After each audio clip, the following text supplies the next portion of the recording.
Dilip trophy squad announce பண்ணிட்டாங்க. நம்ம ஒரு டீமாக ஸ்குவாட் அனலைஸ் பண்ணலாம். ஃபஸ்ட்டு வந்து டீம் ஏ பார்க்கலாம். இன்னி வரையும் நம்ம சேனலை சப்ஸ்கிரைப் பண்ணாதவங்க சப்ஸ்கிரைப் பண்ணிடுங்க. கமெண்ட் பாக்ஸில் கமெண்ட் பண்ணுங்கள். திலீப் ட்ரோஃபியில் மொத்தம் 4 டீம் செலக்ட் பண்ணியிருக்காங்க. 4 டீம்ஸோட கேப்டன்ஸ் ஏற்கனவே போன வீடியோவில் நம்ம பார்த்தோம். இந்த வீடியோவில் நம்ம எதை பார்க்குறோம்னா ஒரு டீம்லையும் எப்படி ஸ்குவாட் இருக்குங்கிறத அனலைஸ் பண்ண போகிறோம். ஃபஸ்ட்டு வந்து டீம் ஏ. டீம் ஏ வந்து யார் லீட் பண்ணுறான்னு பார்த்தீங்கன்னா சுப்மன் கில் தான் லீட் பண்ணுறாரு. மயங்க் அகர்வால் இருக்கார், ரியான் பராக் இருக்கார், துருவ் சூரேர் இருக்கார், கேஎல் ராகுல் இருக்கார், திலக் வர்மா இருக்கார், துபே இருக்கார், தனுஷ் கோட்டாயன் இருக்கார், குல்தீப் யாதவ் இருக்கார், அக்ஷுப் சிங் இருக்காரு, பிரசாந்த் கிஷன் இருக்கார், கலீல் அகமது இருக்கார், அவிஷ் கான் இருக்கார், கவரப்பா இருக்கார், குமார் இருக்கார், ராவத் இருக்கார். திலீப் டீமை பொறுத்தவரையும் இந்த டீமை வச்சு தான் இந்த மாதிரி டெஸ்ட்டுக்குன்னா வந்து இந்தியன் டீம் வந்து செலக்ட் பண்ணுவாங்களாம். இந்த டீமை வச்சு தான் டெஸ்ட்டுக்கு வர யங் டேலண்ட்டை வந்து இந்த மாதிரி பிசிசிஐ வந்து இந்தியன் டீமுக்கு வந்து செலக்ட் பண்ணுவாங்க. செலக்டர்ஸ்னால் வந்து ஸ்ட்ரிக்டாக சொல்லியிருக்காங்க.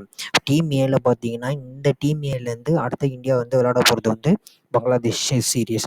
பங்களாதேஷ் சீரீஸ் தான் அடுத்த டெஸ்ட் சீரீஸ் விளையாட போகிறாங்க இந்தியா. அது இந்த டீம் ஏலேருந்து வந்து யார் செலக்ட் ஆவாங்கன்னு பார்த்தீங்கன்னா சுப்மான் கில் கண்டிப்பாக செலக்ட் ஆயிடுவார். ஏன்னா அவருக்கு இப்போ தான் புதுசாக வந்து வைஸ் கேப்டன்ஷிப் கொடுத்துருக்காங்க. கேஎல் ராகுல் வந்து சவுத் ஆஃப்ரிக்கா டெஸ்ட் ஆடினார். பட் ஆனால் இப்போ வந்து ஹெவி காம்படிஷன் இருக்குது. ரிஷப் பந்த் வந்ததுனால கேஎல் ராகுல் டீமில் இடம் பிடிப்பாரா என்னங்கிறது வந்து ஒரு பெரிய கேள்விக்குறியாக இருக்கும் டீம் உள்ற. மற்றபடி பார்த்தீங்கன்னா டெஸ்ட்டுக்கு செலக்ட் ஆகிற ஒரே பிளேயர் வந்து இதில் பார்த்தீங்கன்னா சுப்மன் கில் மட்டும்தான். மற்ற எல்லாம் வந்து 1 டேஸ்க்காண்டி 2020 விளையாட வச்சு செலக்ட் பண்ணுறாங்க. இதில் வாட்ச் அவுட் பிளேயர் யாருன்னு பார்த்தீங்கன்னா திலக் வர்மா தான் watch out player. Tilak Varma வந்து இன்ஜுரியிலேருந்து வராரு. மறுபடியும் அவருக்கு டீமில் சான்ஸ் கிடைக்கல. இப்போ வந்திருக்காரு. வாட்ச் அவுட் பிளேயர் வந்து திலக் வர்மா தான் டீம் ஏல.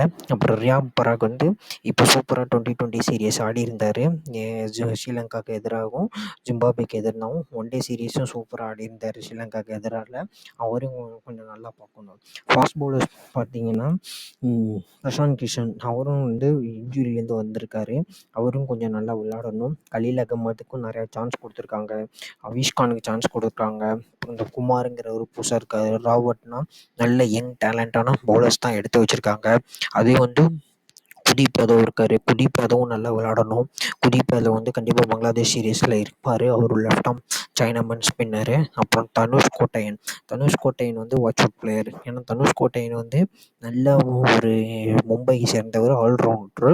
அவரும் நம்ம அஸ்வின் மாதிரி நல்லா டால் ஹைட்டு 6 ஃபீட் இருக்கார். அவரும் நல்ல வாட்ச் அவுட் பிளேயர், நல்ல ஆல்ரவுண்டர், நல்ல பேட்டிங் ஆடக்கூடியவர், மும்பையை சேர்ந்தவர். ரஞ்சி ஐபிஎல்லில் வந்து ஆர்ஆருக்கு விளாண்ட போது பார்த்துருப்பீங்க. அதனால் தனுஷ் கோட்டையன் நல்ல வாட்ச் அவுட் பிளேயரு.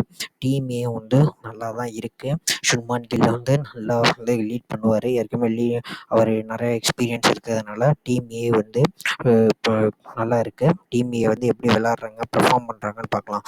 பேட்டிங்னு பார்த்தீங்கன்னா சுப்மன் கில், மயங்க் அகர்வால், ரியான் பராக், துருவ் சூரேர், கேஎல் ராகுல், திலக் வர்மா, சிவம் துபே, கோட்டையன், குல்தீப் யாதவ் அவங்களாம் நல்லா விளையாடக்கூடிய பிளேயர்ஸு, எக்ஸ்பீரியன்ஸ் உள்ள பிளேயர்ஸு. எல்லா இன்டர்நேஷ்னல் பிளேயர்ஸும் நல்லா இருக்காங்க. யங் டேலண்ட்ஸும் நல்லா இருக்காங்க. டீம் ஏ வந்து சூப்பராக இருக்குது. பார்க்கலாம் எப்படி டீம் ஏ விளையாடுவாங்கன்ட்டு.